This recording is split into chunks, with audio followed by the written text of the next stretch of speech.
મને કોઈ વસ્તુનું મોટિવેશન નહીં આવતું, મને મોટિવેટ કરો એવું 1.5 મહિના પહેલાં એક ભાઈએ કોલ બુક કર્યો હતો. અને જો તમને બી એવી ફિલિંગ આવતી હોય ને તો આ વિડીયો છેક સુધી સાંભળજો. એ ભાઈ જોડે ડિસ્કશન કર્યું. એમને મેં શરૂઆતમાં જ કહી દીધું ભાઈ તમને મોટિવેશનની કમી નથી. જો તમને મોટિવેશન ના હોત ને તો તમે આ કોલ બી બુક ના કર્યો હોત. અને મોટાભાગના લોકોને મોટિવેશનની કમી નથી, કાં તો મોટિવેશન એ એમના સવાલનો જવાબ નથી. મેં એમને કીધું જો હું મોટિવેશનની રાહ જોઈને બેઠો હોત ને તો મેં યુએસમાં આવ્યો અને પહેલી જોબ જે ચાલુ કરી એ જ જોબ કરે રાખી હોત કે ભાઈ મને કોઈ બીજી વસ્તુ કરવાનું મોટિવેશન નથી મળતું એટલે હું આ કરે રાખીશ. પછી મેં એમને પૂછ્યું તમને છેલ્લે ક્યારે એવું થયું હતું કે તમે કોઈ વસ્તુની પાછળ ખરેખર પડી ગયા છો કે આ વસ્તુ મારે કરવી જ છે? તો કે મારે ઘર લેવું હતું. મેં કીધું કેમ તમારે ઘર લેવું હતું? એટલે કે એક ઇન્વેસ્ટમેન્ટ જેવું થઈ જાય. મેં કીધું ના, એ રીઝન ના હોય. ખરેખરમાં કેમ તમારે ઘર લેવું હતું?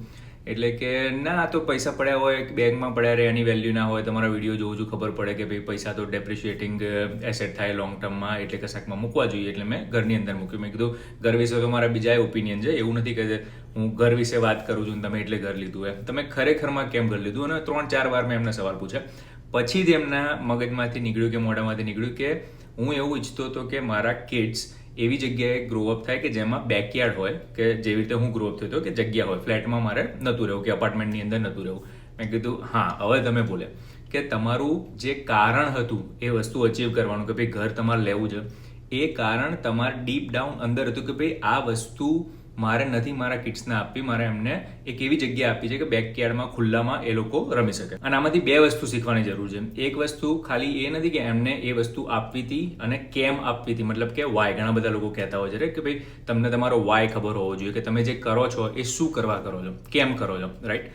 અને બીજી વસ્તુ કે એમને એ વસ્તુની ઉણપ મહેસૂસ થતી હતી કે ભાઈ મારા છોકરાઓ માટે એવું ઘર નથી કે જેમાં બેકયાર્ડ હોય પાછળ, એ એમને નડતું હતું. ઘણા બધા કિડ્સ છે જે બેકયાર્ડ વગર ગ્રોઅપ થાય છે. 100% જરૂરી નથી કે ભાઈ પાછળ બેકયાર્ડ હોવું જરૂરી છે, પણ એમનો એ વાય હતો કે ભાઈ એમને એ વસ્તુ કરવી હતી છોકરાઓ માટે, એટલે એમણે ગમે તે કરીને મહેનત કરીને એટલા ભેગા કરી દીધા કે ભાઈ ઘરમાં એ ઇન્વેસ્ટ કરી શકે અને ઘર લઈ શકે. પછી એમની જોડે ડિસ્કશન કર્યું અને બીજો વાય નક્કી કર્યો. અને છેલ્લા 1.5 મહિનાથી દર અઠવાડિયે અમારે ડિસ્કશન થાય છે અને he is making progress towards it. ને એમને જે નવો જે ગોલ સેટ કર્યો છે એમનો પર્સનલ છે એટલે આપણે એના વિશે ડિસ્કસ નહીં કરીએ. પણ ઇમ્પોર્ટન્ટ વસ્તુ એ સમજવાની છે આ વિડીયોમાંથી કે તમને એવું લાગતું હોય ને કે અત્યારે મને કોઈ વસ્તુ કરવાનું મોટિવેશન નહીં આવતું, મોટિવેશનની રાહ નહીં જુઓ.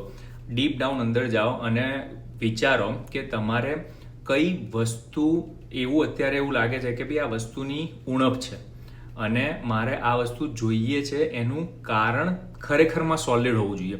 ખાલી એવું નહીં કે ભાઈ નોર્મલ તમને એવું ફીલ થતું કે ભાઈ પૈસા પડ્યા હોય તો સારું, પણ એવું હોય કે ના યાર મારે ફાઇનાન્શિયલી ફ્રી થઈને એવું માણસ બનવું જ છે કે મારે જોબને ના પાડવી હોય તો ના પાડી શકું, રાઈટ? આ એક એક્ઝામ્પલ આપ્યું. એટલે જે બી લોકો કોલ બુક કરે પહેલાં એ સવાલ, આ 2 વસ્તુઓ વિચાર રાખજો કે ભાઈ એવી કોઈ વસ્તુ છે મારી લાઈફની અંદર કે જેની મને ઉણપ મહેસૂસ થતી હોય અને એ પામવાનો વાય ખરેખરમાં હોય. અને આ દરેકનામાં હોય.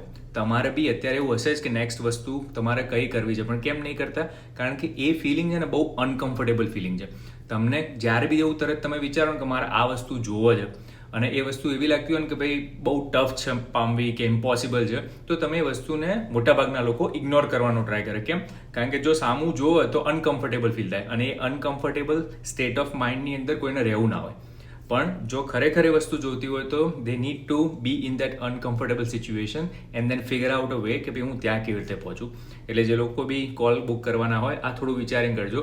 જનરલ તમે કહેશો કે ભાઈ ફોન કરીને કે મને મોટિવેટ કરો, એવી રીતે ના વર્ક થાય. You need to go little bit dipper અને વધારે આપણે ડિટેલમાં કોલમાં જઈશું. પણ જાતે બી ફિગર આઉટ કરવાના હોય તો ફિગર આઉટ કે તમારો વાય શું છે અને વસ્તુની ઉણપ તમને ખરેખર ચૂભો છે કે નહીં, શેર કરજો.